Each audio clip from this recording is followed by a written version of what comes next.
Putting his bells to good use. Oi oi.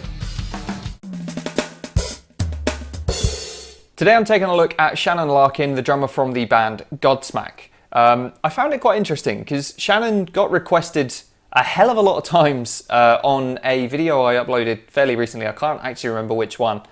And I have never really heard of Shannon's name before. I've heard of Godsmack, like seeing them on tour posters and on festival bills and stuff, but Shannon has never been a drummer that anyone has ever sort of highlighted to me as this guy that you need to check out, or I've never basically heard his name come up before until about a month ago when several people said check out Shannon Larkin from Godsmack, one of which was a very long time subscriber of this channel, Travis Drums. Travis, if you're watching this video, make sure you leave a comment. I will pin it, and everyone watching this who isn't Travis, go and check out Travis's channel, because if you like Godsmack, Travis plays and uploads really good quality covers of music that is of a similar vein, I guess, to Godsmack.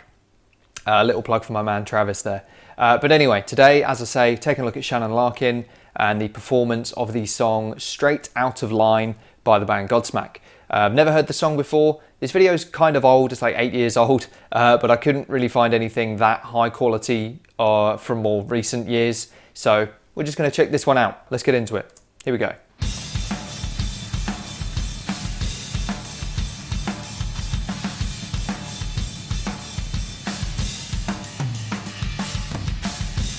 Oh, what a strange setup.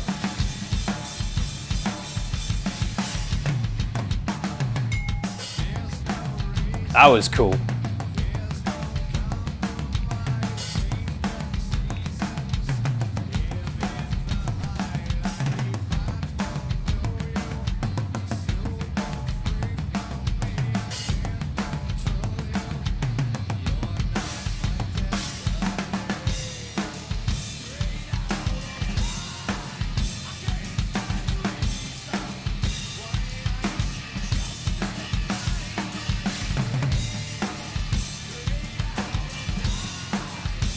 I'm digging it. It's good. It's very good. Nice triplet fill. I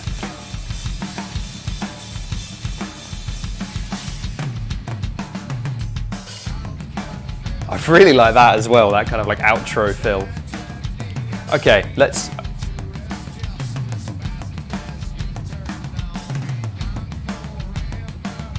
There's the shot I was waiting for.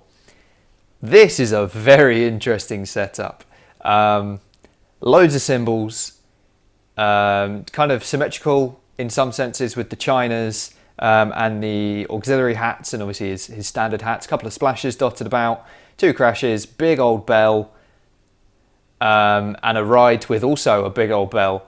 But let's face it, that's not really the talking point here. The talking point is these toms. I don't know if I've ever seen a setup quite like that, with the rack toms either side of the bass drum, kind of looking like a hammerhead shark or something with its eyes on, either end of its head. This tiny little tom as well, just kind of, I think he's either just hit or is about to hit. Floor tom to his left as well, and then what's probably another snare, no doubt tuned slightly differently to the one he's got in front of him. And also the main snare kind of has that St. Anger ring to it. The wires aren't all that tight, but it's actually kind of a cool sound. I know it gets memed on a lot, mainly because of St. Anger, but it's quite a cool sound, and it fits this style of music, this kind of like hard rock, style. But it's a very strange setup. I didn't even notice that really weirdly placed second rack tom until he hit it about maybe like 20 seconds in or so. I didn't notice it at all, just because I didn't look for it. I didn't expect it to be there. But it's cool, and he's utilizing everything in a really musical way. Obviously, he set this up purposefully. He's playing some cool grooves. Yeah, I'm digging it. Let's keep going.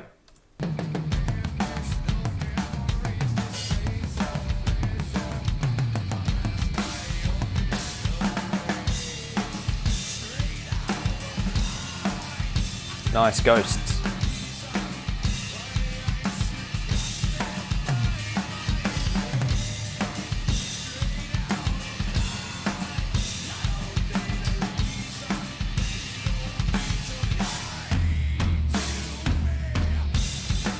thunderous floor toms.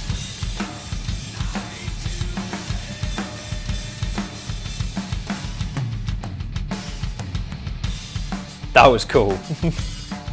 Oh.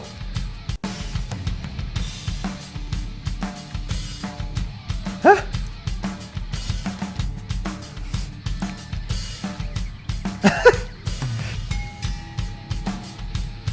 Putting his bells to good use. Oi oi.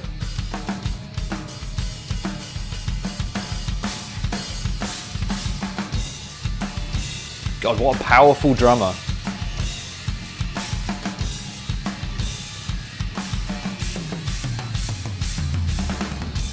Oh, that was cool. That right, left, left.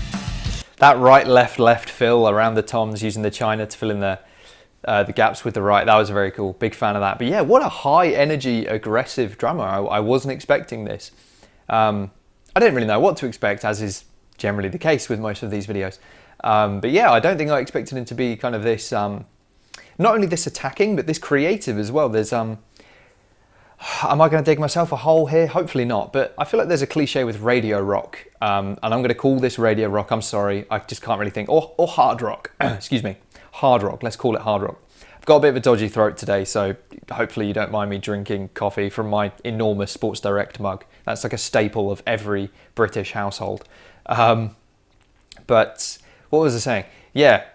Wait, what was I saying? So it's generally a cliche in hard rock that it's kind of boring or basic. It's just like power chords and you know, just not very interesting music. And generally speaking, I think that's a somewhat fair comment. I don't think you could extend it to all sort of hard rock, radio rock, stadium rock bands, because I, for one, really like Breaking Benjamin. I think they're a very talented group of musicians. Godsmack, clearly very talented group of musicians. Five Finger Death Punch, love them or hate them, the guys know how to play. So I think that's an unfair criticism that maybe stems from the early years of that genre of music, where it was very much just written to sell records.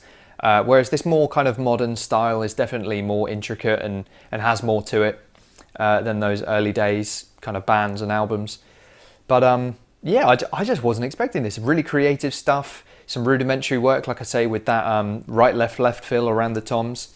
And he did that really interesting, looks very simple and straightforward, that very basic, just one hand, slow roll, quarter notes around the kit, but filling in the gaps with his feet, it just made it a really interesting fill-in. So I like that a lot, and he's played some interesting stuff with the bells, opening the hi-hat, you know, just to kind of create these splashy effects. Yeah, just very cool, very creative, really enjoying it.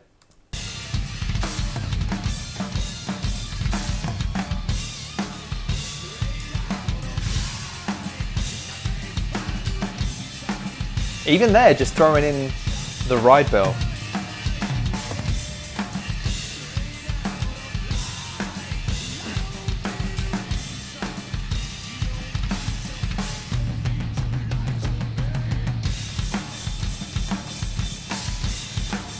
Go on, son.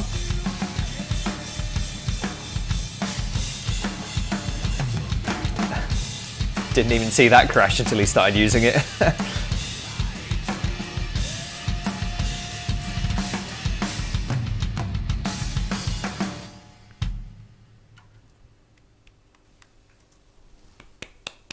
Absolutely, I agree. Great performance.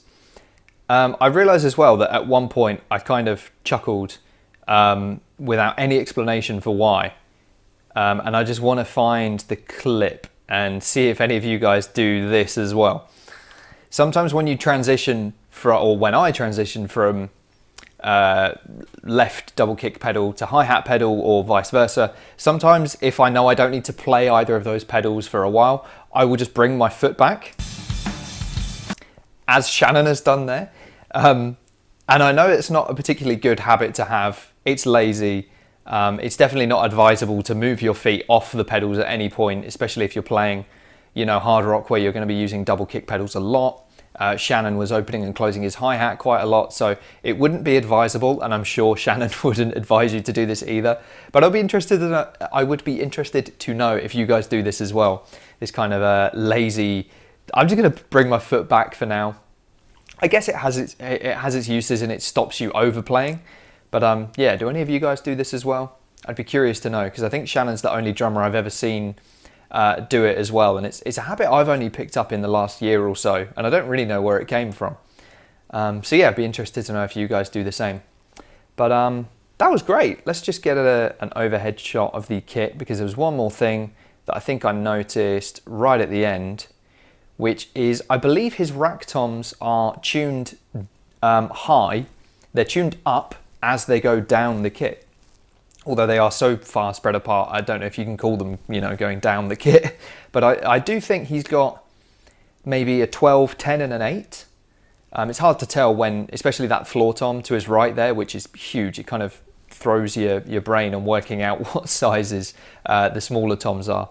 But yeah, I think that's how he has it set up there, which is interesting. It's something that's becoming a bit more common recently. I've heard drummers who use this style describe it as just another way of making them or forcing them to play more creatively, because it removes that kind of basic instinct to just roll down the toms. If the tunings are different, then forces you to be a bit more creative. And if there's one thing that you can say Shannon Larkin definitely is, it's creative. So yeah, really enjoyed that.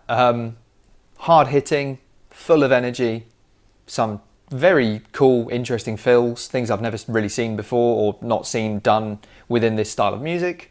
So yeah, thanks Travis, thanks everyone else who said check out Shannon Larkin. I definitely was not disappointed. But I hope you guys are all safe and well. If you enjoyed this video, please leave a like, it helps the channel a ton. If you're new, feel free to subscribe if you like, and leave your suggestions in the comment section. I do read all my comments, and no doubt I will get around to your suggestion eventually. It might take me a while. I only film like one day a week, sorry, but I might get around to it eventually. So thanks very much for watching. As I said, hope you're all safe and well, and I'll hopefully see you next time.